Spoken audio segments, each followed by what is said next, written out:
This is Motoring Today, the Philippines' premier and longest-running weekly motoring news and features TV and online magazine. I'm Wee Gamboa. And I'm Tin Gamboa. Here are this week's features to watch out for. On Motoring Forum, we shall discuss the MMDA's vlogging ban. Our road safety reminder on the Young Street Smarts portion centers on the right-of-way rules for training vehicles. This week's Paing Super shall be the illegal use of mobile phones while driving. Showcase this week shall have a compact SUV crossover from Ford, the Territory Titanium Sport 1.5L EcoBoost 4x2 7AT. While for race weekend, we shall have the highlights of the first leg of the Toyota Gazoo Racing Cup 2025.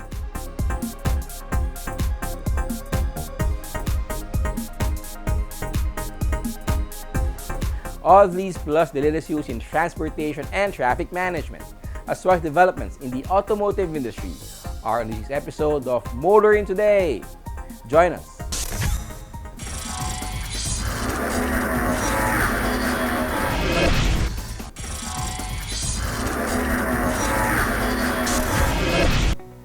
Welcome back to Motoring Today. Here now are the latest news and developments in the country's transportation and traffic management.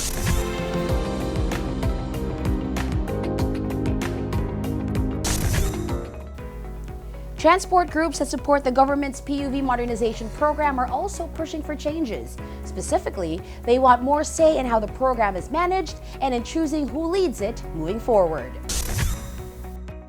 Transport groups supporting the Public Transport Modernization Program, or PTMP, have urged Transportation Secretary Vince Dizon to appoint new officials to lead and revitalize the initiative. Pasang Masda National President Roberto K. Obet Martin, AltoDAP National President Melencio Boy Vargas, and ACTO National President Liberty De Luna sent a letter to Secretary Dizon, raising their concerns amid renewed calls to suspend the PTMP's implementation. The three transport leaders stressed that the core challenge lies in the program's effective execution. They urged Dizon to appoint a leader with deep familiarity with the program, a clear understanding of the obstacles to its rollout, the ability to craft effective solutions, and more importantly, the trust and respect of transport sector stakeholders. They further recommend that modernization efforts prioritize financially viable routes, identified and assessed through transparent processes that actively involve transport groups. Operators should be allowed to petition for certain routes to be exclusively served by modern public utility vehicles, or PUVs, provided that they can demonstrate the route's financial viability. Once a route is designated as modernized, all jeepney operators plying that route would be required to upgrade their units within 12 months. In cases of excess jeepneys, a last-in, first-out policy would apply, with surplus vehicles reassigned to routes with available capacity. The groups also proposed forming a committee composed of representatives from both the Department of Transportation and the Land Transportation Franchising and Regulatory Board to evaluate petitions for route modernization. Of course, reading between the lines, the petition from these groups suggests that they want the new leader to come from their ranks, perhaps even from among the operators who already back modernization. And their last-in, first-out proposal? It appears to benefit those who are already running modern PUVs.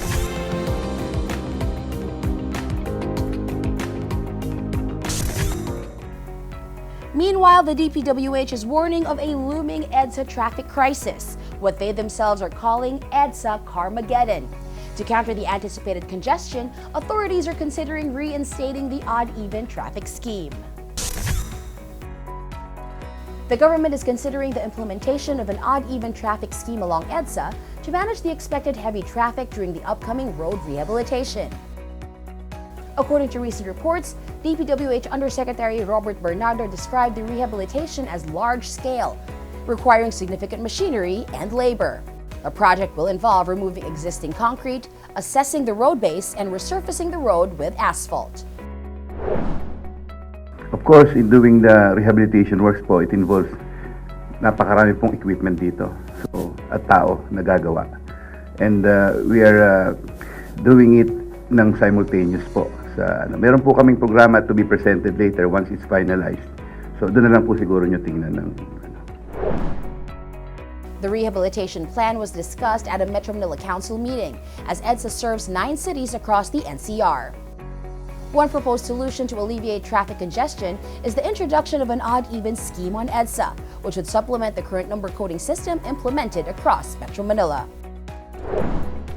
Well, on the part naman ng MMDA, kami po ang naatasan ng Pangulo na manguna sa pagmamanage po ng traffic, paggawa ng plano, kung paano nga po ma-minimize yung effect sa atin pong mga bumibiyahe.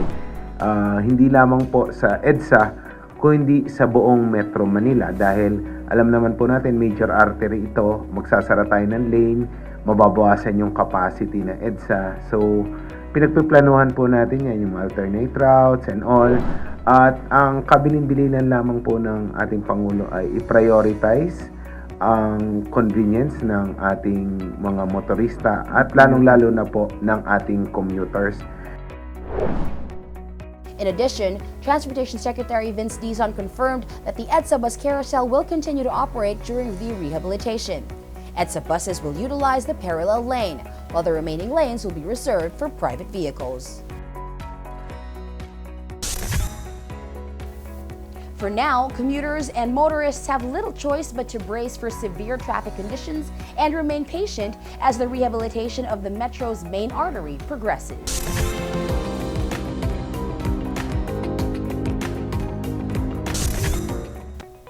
Continuing, the opening of the MRT-7 project has long been stalled by objections over the location of the San Jose del Monte station, but it appears that that stumbling block may have already been cleared.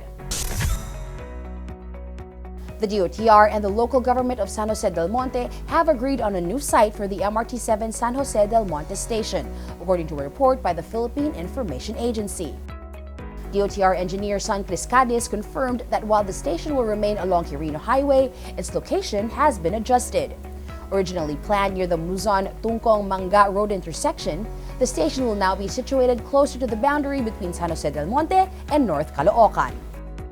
The San Jose del Monte station is one of the 14 stations along the 28.8-kilometer MRT-7 line, which will connect the future LRT-MRT Unified Grand Central Terminal at EDSA North Avenue. Construction of the San Jose del Monte station is expected to be followed by the Tala station in North Caloocan. 12 other stations have already been completed, with partial operations slated to begin by late 2025 or early 2026. In addition to the San Jose del Monte station, an intermodal transportation terminal or ITT will be built to accommodate up to 60 buses, enhancing transportation connectivity in the area. Plans are also in place to extend the MRT-7 line to connect with the New Manila International Airport in Bulacan. The 77 billion peso MRT-7 project is being undertaken under a Build, Operate, Transfer or BOT scheme, with San Miguel Corporation as the concessionaire responsible for financing and operation. The MRT-7 project, first sanctioned in 2008 under the Arroyo administration, now looks poised for completion, potentially emerging as one of the flagship achievements of this administration.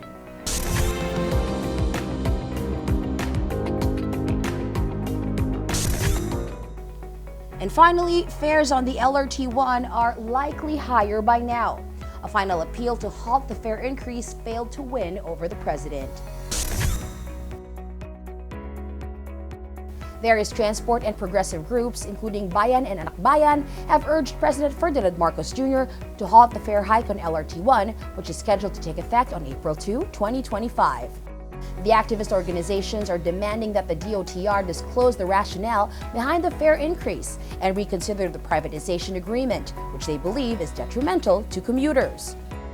The fare hike, approved by the DOTR's Rail Regulatory Unit in February 2025, raises the minimum fare on LRT-1 from 15 pesos to 20 pesos. Officials from the LRMC, the LRT-1 concessionaire, have defended the increase, citing rising maintenance and operational costs, as well as significant investments aimed at upgrading rail infrastructure and facilities. Despite these justifications, Malacanang officials have already rejected petitions to stop the fare increase, arguing that doing so would violate the existing contract with LRMC. Presidential Communications Office Undersecretary Claire Castro emphasized that the fare hike is mandated by the concession agreement and has previously been postponed to benefit commuters.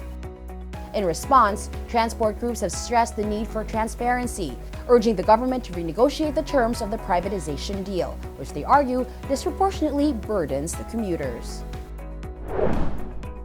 Gustuin po natin no? Gustuin po ng administrasyon na ito po ay hindi muna maituloy. Pero yan po kasi ang nakasaad sa kontrata. Kundi po ako nagkakamali, nabanggit po ito na matagal na po dapat nagtaas ng presyo. Pero hino-hold po ito para po sa ating mga commuters. Pero tignan din po natin ang sitwasyon kapag kasama po kasi ito sa kontrata at hindi po itinupad o natupad ng gobyerno, mas magkakaroon po ng malaking problema ang ating mga commuters. It's another grin and bear it moment for commuters. There is hope, however, that any future fare hike petitions from light rail operators will likewise face the same careful scrutiny and delays that characterized the responses of the previous administrations.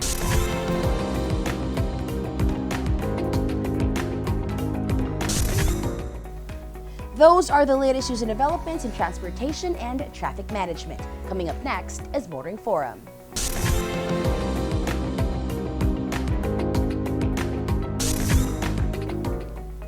Private vloggers have been following MMDA operations, filming and sharing the footage online. Even MMDA personnel have been vlogging their activities. Now, the MMDA has firmly prohibited this practice, whether by private individuals or by its own staff acting in a private capacity. This Motoring Forum takes a closer look at the implications of the ban. The MMDA is now banning the recording and vlogging of its enforcement activities for posting on social media, whether by private individuals or its own personnel using their personal accounts. MMDA Chairman Romando Artes has directed that all videos and photos of operations will be uploaded exclusively by the agency's Public Information Office on official channels such as Facebook, X, and Instagram. This move follows a viral incident involving Gabriel Go, head of the MMDA's Special Operations Group Strike Force, who was recorded berating a police officer caught illegally parked during a clearing operation. The video sparked public outcry and led the Philippine National Police to call for disciplinary action against Go. The incident and the subsequent ban on vlogging and private recordings of MMDA operations has raised several concerns. By centralizing the release of information through official channels, the MMDA gains greater control over the narrative of its activities. However, this approach risks fostering perceptions of reduced transparency and accountability. Independent vloggers have long served as informal watchdogs, offering the public unfiltered views of enforcement activities. Restricting their ability to document these events could inadvertently undermine public confidence in the agency. Critics argue that the ban suggests the MMDA may have something to conceal or lacks confidence in its processes. While the Public Information Office will now serve as the sole source of visual content, concerns remain that curated posts may not fully reflect on-the-ground realities or public sentiment. There is a growing pressure on the MMDA to reconsider its decision. Advocates of transparency believe that encouraging rather than restricting citizen engagement would help build trust, accountability, and openness within the agency. A collaborative approach where citizens and authorities work together could lead to better outcomes for all involved. Another question worth asking is this: does the MMDA have the legal authority to prevent content creators or even ordinary bystanders from recording agency operations taking place on public roads?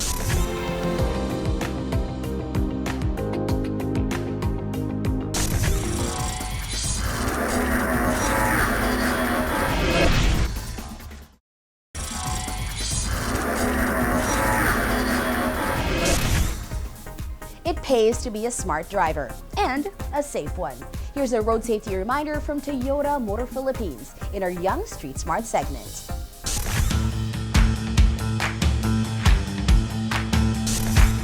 Driving on the main road and you're turning left or right, paunahin muna ang kasalubong na sasakyan na padiretso ang takbo. Iwasang makipag-unahan para hindi makaabala sa ibang motorista. This way, you can avoid getting hurt too.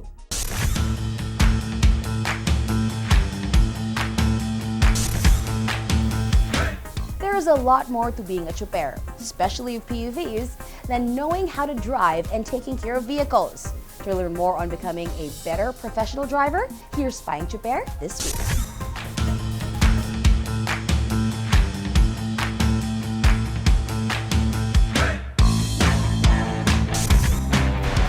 chopper lang kaibigan. Ako si Marlon, isang kapwa nyo chopper. Habang nagmamaneho, kailangan buo ang atensyon mo at hindi gulo-gulo. Ang cellphone ay isa ng malaking bahagi sa buhay ng tao. Halos lahat ay meron at gumagamit ito. Pero sana kapag tayo ay nagmamaneho, tigilan muna natin ang paggamit ng cellphone. Paalala lang, sa pagmamaneho kailangan ang iba yung konsentrasyon. Kapag ikaw ay nagtetelepono, ang isip mo ay wala sa iyong pagmamaneho at ito ay maaaring maging rason para magkaroon ng aksidente. Kung ayaw mong mamultahan o maaksidente, huwag kang gumamit ng cellphone habang nagmamaneho. Si Marlon Goodmalin, payong chopper lang kaibigan mula sa isang kapwa nyo chopper.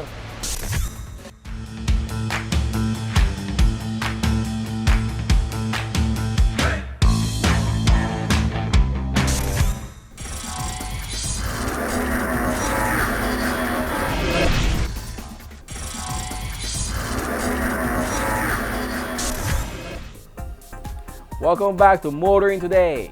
World of Motorsports is next.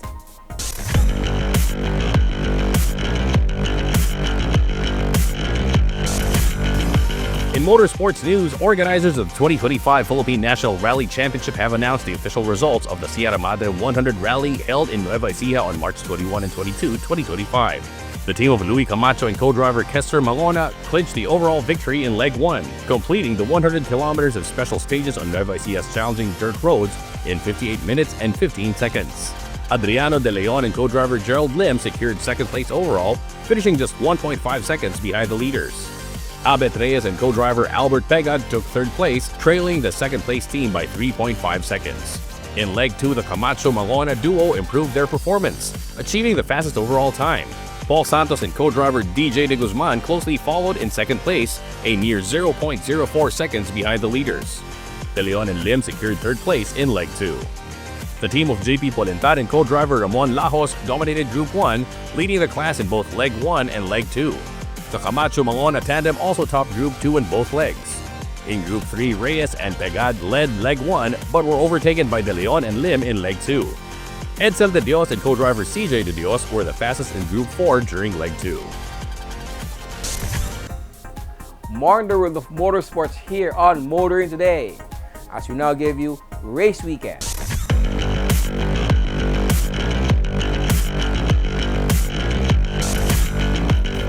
The 11th season of the TGR Philippine Cup kicked off in full throttle at the Clark International Speedway with Race Weekend 1. Fans witnessed a full day of edge-of-your-seat racing, featuring new classes, fresh talent, and exciting vehicle debuts on the track. Here are the highlights.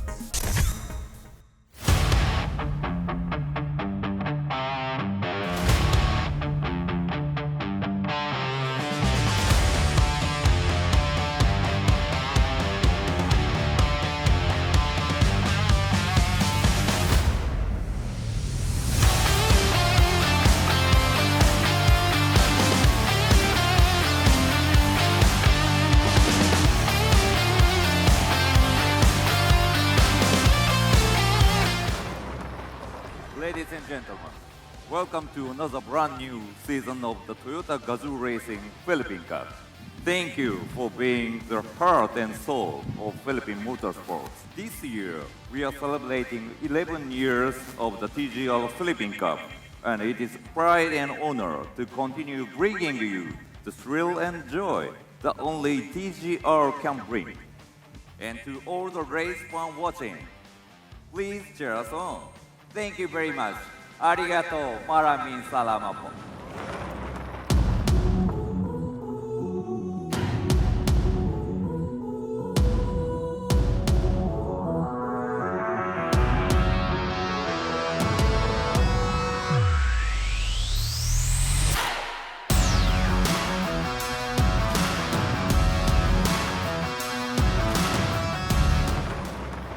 Hi, I am Joe Marcilia from the Gazoo Racing section of Toyota Motor Philippines.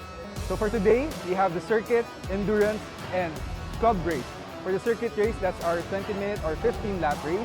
For the endurance race, that's our 1.5-hour race. And this year, our new addition, the club race. So for the club race, we're bringing in the car club members, specifically the owners of the GR Performance vehicles to come join us and bring out their vehicles on the track.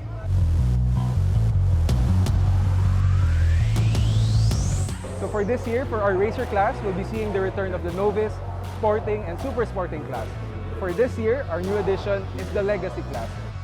For this race weekend, we'll be seeing the return of the Toyota Vios first generation one-make race unit, highlighting Toyota's well-known QDR.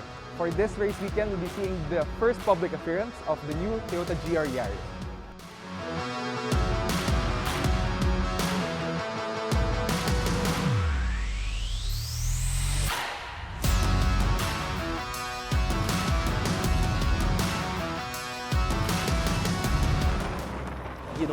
This morning we were starting on pole after we had a race yesterday that wasn't broadcasted. I crossed the line first, but there was penalties, and I got all the way to the back. So I was trying to bounce back this morning. Got a good run, 3 laps in. I lost my third gear. So that's what happened. That's why I started to slow down. So I had to shift between second and fourth, and the time loss is just too much with that. So it was just minimizing all the damage. So we crossed the line, I think 6th place there. That's why we just kept all the motivation up. And first 3 laps from 6th place, got up to second right away, and made the perfect call with the team also right before the safety car hit, and that's what gave us the lead. So, just from there, keeping consistent, keeping clean, but, like I always say, this is an individual sport, and through my mess ups in the sprint race, I'm glad that my team always got my back.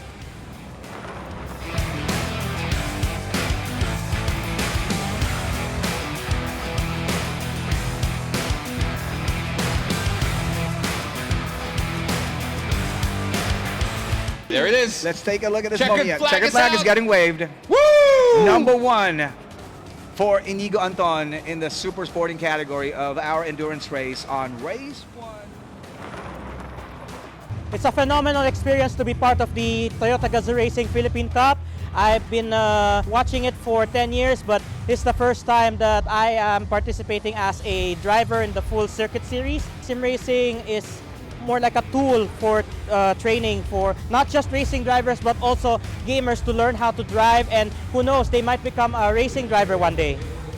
I am John Ray San Diego. This is my second year in the novice class category.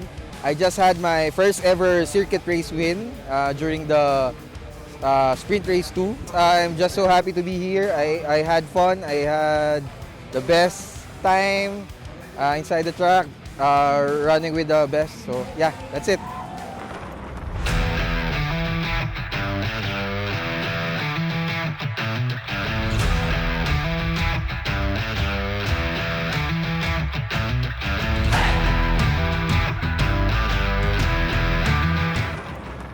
Join us this May for the race weekend 2 of the 2025 Toyota Gazoo Racing Philippine Cup in Metro Manila.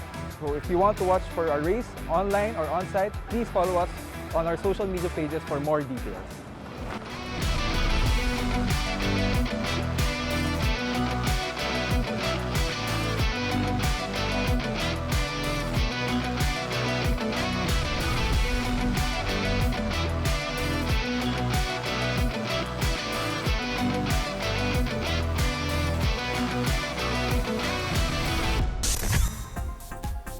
Race weekend 1 of the 11th TGR Philippine Cup set the pace for an electrifying season ahead, with more action-packed rounds coming this May and August 2025. The thrills are just getting started. Stay tuned for more high-octane moments on the track.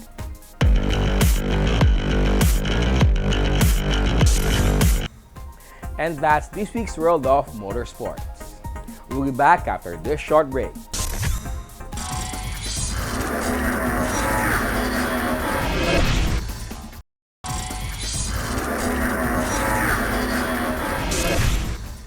Our Car of the Week is next on Showcase.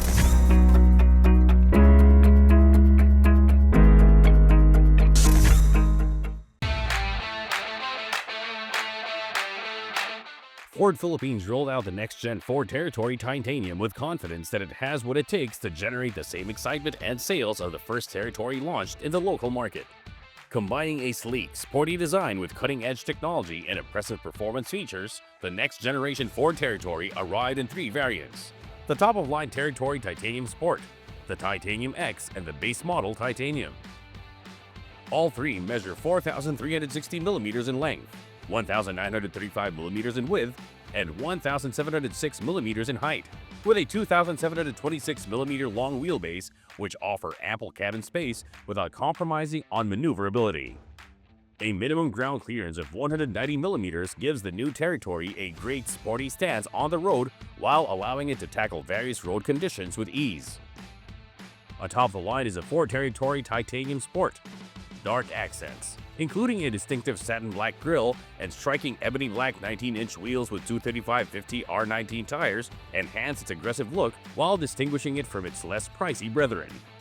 Other distinguishing traits include hands-free liftgate, black color roof, black roof rails, body color door handles, panoramic moonroof. Shared with the other variants are LED headlights with auto on-off and follow-me home functions, LED DRL, power folding, power adjustable, heated side mirror with turn indicators, and rain-sensing windshield wipers. The modern LED headlights not only improve visibility, but they're designed to add to the Territory's contemporary aesthetic. So do the black honeycomb grille add flair, while the hands-free liftgate offers added convenience for busy lifestyles. Stepping inside, the Ford Territory Titanium Sport does not disappoint. The interior is outfitted with a charcoal black headliner and sophisticated domino and chalk leather seating, stylishly accented with orange stitching. The twin-panel moonroof and carbon fiber theme set the ambiance for a premium driving experience. Smart keyless entry, flat-bottom leather-wrapped multi-function steering wheel that tilts and telescopes, power windows with one-touch functionality, and ventilated front seats that offer multiple adjustments for personalized comfort.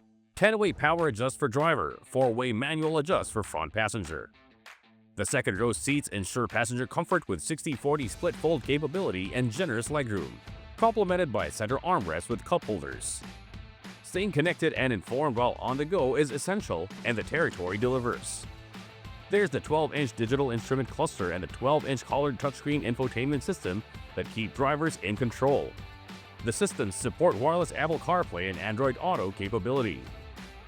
Under the hood of the Ford Territory Titanium Sport is a 1.5-liter EcoBoost GT-DI i4 engine, generating 160 PS and 248 Nm of torque, ensuring a responsive and exhilarating drive. The engine is coupled to a 7-speed automatic transmission featuring dual clutch technology and rotary E-shifter that allows fluid and engaging driving experience. The suspension setup, front McPherson struts and rear multi-link independent suspension, enhances the overall ride quality, ensuring a comfortable journey on most terrain. The brake system uses front ventilated and rear solid discs. Safety is a top priority in the Ford Territory Titanium Sport. Advanced driver assist technologies, including adaptive cruise control, blind spot monitoring, and automated emergency braking, enhance driver confidence. Other ADAS tech includes enhanced active park assist, tire pressure monitoring system with individual tire pressure display, high-definition 360-degree camera, auto high beam, forward collision warning, autonomous emergency braking with pedestrian detection, lane departure warning, lane keeping aid, and collision mitigation system. Standard for safety in the Territory are 6 airbags, parking sensors, electric parking brake, ABS, EBD, ESP with traction control, hill launch assist and rollover mitigation, hill descent control, security alarm system, immobilizer, and ISOFIX child restraint system. The next-gen Ford Territory Titanium Sport combines a modern, sporty design with advanced comfort and infotainment features, strong performance attributes, and comprehensive safety systems.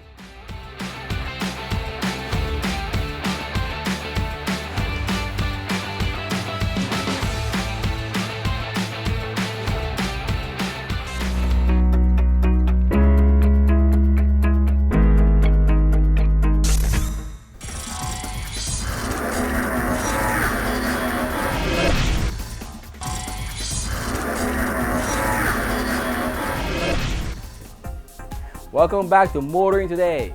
The auto industry takes center stage.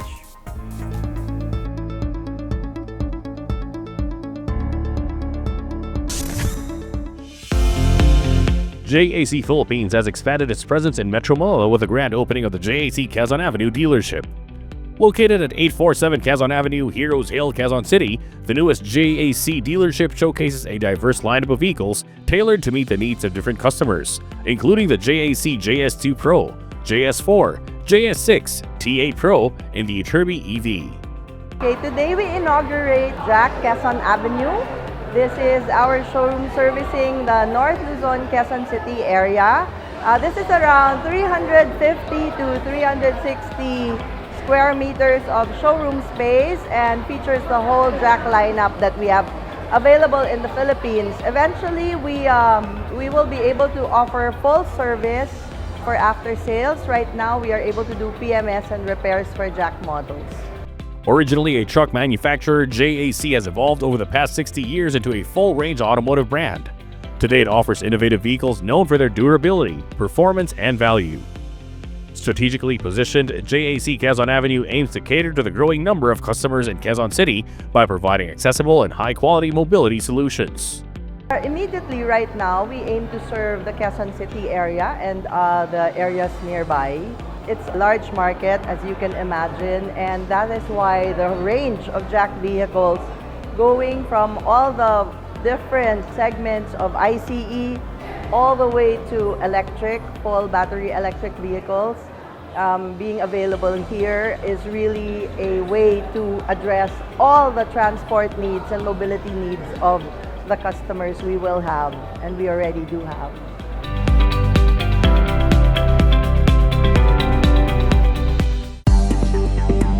Another plug-in hybrid 7-seater SUV has arrived and looks to shake up the market.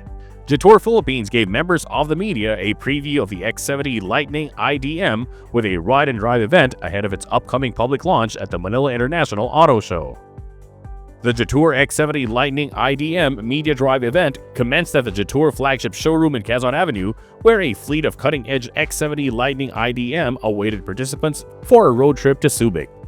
We are here at the Asaya Subic Beach Resort for our media drive because prior to its launch of our X70 Lightning IDM in the forthcoming Manila International Motor Show, we give the chance and opportunity for our media friends to test, to drive, to experience in person our latest model lineup in Jetour, the X70 Lightning IDM.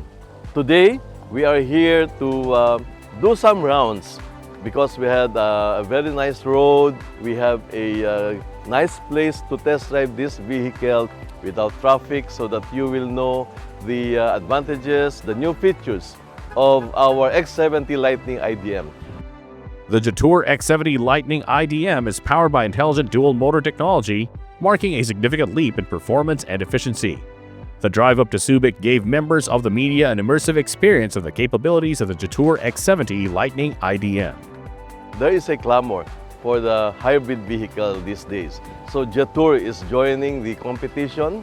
Our X70 Lightning IDM is a full hybrid vehicle. This is a plug-in hybrid vehicle that can run up to 1,200 kilometer mileage with a fully charged battery and full tank gas. And this is a 7-seater SUV. So this new X70 Lightning IDM will be offered to the customers, to the consumers, even before our launch in Manila International Motor Show. Ahead of its public launch, Jetour assures buyers that all its dealerships are fully prepared to service and repair the X70 Lightning IDM, which starts at 1.648 million pesos. Jetour Auto Philippines right now is focusing not only in selling of vehicles, not only opening of dealerships, launching several model lineup in the future. We are now focusing on our after-sales service. We want the consumers be confident that there are parts, there are services available to take care of their vehicles. So our dealerships nationwide are capable of doing any after-sales service requirements of our customers, the preventive maintenance or any other concerns they might have in the future.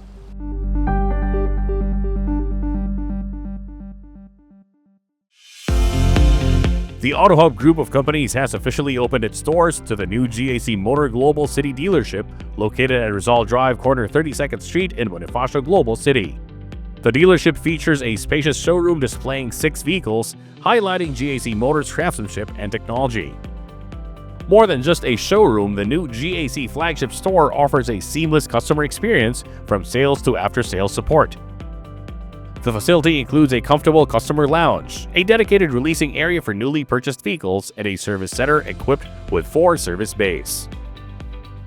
At the opening of the GAC Motor Global City dealership, AutoHub President Willie T. Ten hinted at plans to open more GAC dealerships while recalling how his group decided to partner with the brand. Yes, it happened 2 years ago when we went to China to visit the GAC factory, to the GAC office. And then I had a very great time with the Astara group. And of course, the GAC brand is fantastic. So we put up our first GAC dealership last year. And now we're very excited to announce that we have our second dealership. And maybe in the future, we'll have our third one too.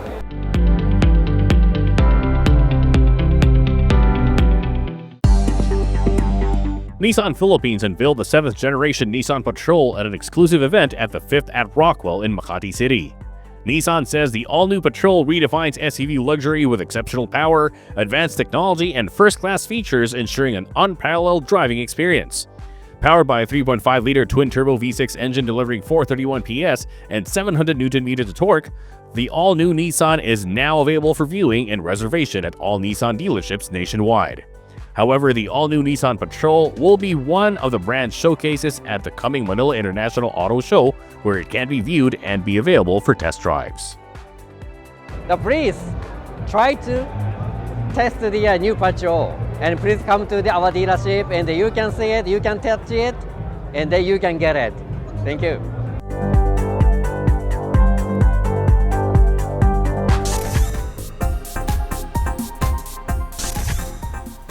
And that's the week that was in motoring. Thank you for joining us. Also, don't forget to check us out on social media. Until next week here on Motoring Today, now on its 38th year of continuing service to the general motoring public with a lifelong commitment to promote road safety. In honor of our dad, Butch Gamboa, I'm Wee Gamboa. And I'm Tin Gamboa. Happy motoring!